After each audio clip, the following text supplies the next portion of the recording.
जय श्री कृष्ण। भगवत गीता का 12वां अध्याय जो कि भक्ति योग नाम से जाना जाता है, उसमें उत्तम भक्त के लक्षण भगवान ने बताए। वो सारे के सारे लक्षण हमारे विजय का मार्ग प्रशस्त करने वाले हैं। एक श्लोक में भगवान कहते हैं, अनपेक्ष शुचिर दक्ष उदासीनो गतव्यथः सर्वारंभ परित्यागी यो मद भक्त समे प्रियः।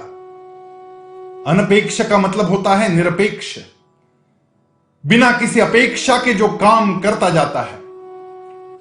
शुचिर दक्ष, ये जो दो शब्द है बड़े महत्वपूर्ण है। शुचि का मतलब होता है स्वच्छता। वो केवल शरीर की स्वच्छता नहीं, वो मन की भी निर्मलता। और दक्ष का मतलब होता है चातुर्य, अलर्टनेस। उदासीनो गतव्यथः, जो निरहंकारी है मन से। और सर्वारंभ परित्यागी, जिसने जो भी काम किया है वो काम केवल मैंने किया, ऐसा भाव जिसके मन में नहीं आता। ऐसी व्यक्ति जो श्रेय दूसरों को दे देती है, जो अहंकार से विमुक्त हो जाती है, ऐसे लोग मुझे बहुत पसंद आते हैं अर्जुन, ऐसा भगवान ने कहा। हमारे इतिहास में ऐसे अनेक भक्त हमें देखने मिलते। हनुमान जी श्री राम के अनन्य भक्त थे। उनके जीवन के एक एक प्रसंग देखते हैं तो ये सारे गुण उनमें देखने मिलते हैं। अनपेक्ष, भगवान राम की सेवा के लिए जब हनुमान जी निकल पड़े समुद्र लांघने के लिए, और कोई अपेक्षा नहीं थी, केवल एक ही भाव था मन में कि मैं ये काम करके रहूं, ये पराक्रम मेरे हाथों हो। शुचिर दक्ष, हनुमान जी अंतर्बाह्य शुचिरभूत तो थे ही, लेकिन दक्षता उनमें कूट कूट कर भरी हुई है। जब सीता मैया की खोज करने वो निकले, उन्होंने भगवान राम से प्रश्न किया कि मैं पहुंच तो जाऊंगा, लेकिन सीता मैया मुझे पहचानेगी तो कैसे पहचानेगी? आप ऐसी कोई निशानी मुझे दे दे जिसको दिखाते ही सीता मैया मुझे पहचान जाएगी।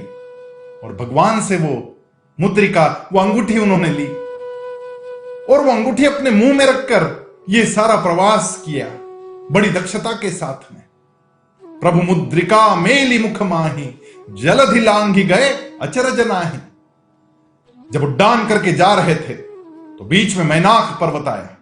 उस मैनाक ने कहा कि रुक जाओ रुक जाओ, थोड़ा आराम कर लो, थोड़े फल खा लो। इतना श्रम हुआ है तुम्हें, इतनी देर आगे और जाना है, थोड़ा विश्राम करके निकलोगे तो ठीक रहेगा। लेकिन हनुमान जी कहते हैं कि ना ना, विश्राम करने का यह समय नहीं। हनुमान जी आगे निकलते, बीच में फिर सुरसा आती। वो सुरसा की जो कहानी है वो तो बड़ी अद्भुत है। वो अपना मुंह फैलाती, हनुमान जी भी अपना शरीर बड़ा बड़ा बड़ा करते जाते, लंबी गहरी सांस लेते और बड़े होते, योग माया से अपना विशाल रूप धारण करते और फिर क्षण में शून्य हो जाते, अति लघु रूप धारण करते। ये शून्य हो जाना, इसी का मतलब है अहंकार से मुक्त हो जाना। जब हनुमान जी एकदम शून्य रूप धारण करते, तब झट से अंदर जाते और सुरसा के मुख से बाहर निकल आते। अनेक प्रकार के रस हमें आमंत्रित करते। उन रसों के आमंत्रण के पश्चात जो निरहंकारी बना रहेगा, जो शून्य बन जाएगा, वही उस संकट से बाहर निकलकर आगे पहुंचेगा। हनुमान जी का यह सारा प्रवास बड़ा दिव्य प्रवास है। उसमें अनपेक्ष शुचिर दक्ष उदासीनो गतव्यथः सर्वारंभ परित्यागी, ये जो शब्द है ये बड़ा सुंदर। जब हनुमान जी लौट कर आए, लंका जला दी। जब बाकी लोगों ने, नल, नील, अंगद, जांबुवंत जी सब ने बताया कि हनुमान ने ऐसा गजब का पराक्रम किया, तो भगवान राम के आंखों से आंसू निकल गए। भगवान श्री राम कहने लगे कि कमाल है हनुमान, तुम्हारी कमाल है, तुम्हारे जैसा पराक्रमी दूसरा कोई नहीं। जैसे ही भगवान ने इस प्रकार के वचन कहना आरंभ किया, हनुमान जी भगवान के चरणों में गिर गए और कहने लगे, त्राहिमाम त्राहिमाम।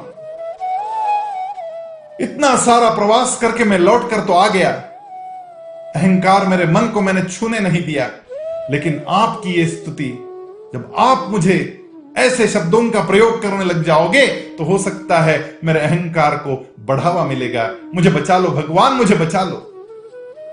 सर्वारंभ परित्यागी यो मद्भक्त समय प्रिय।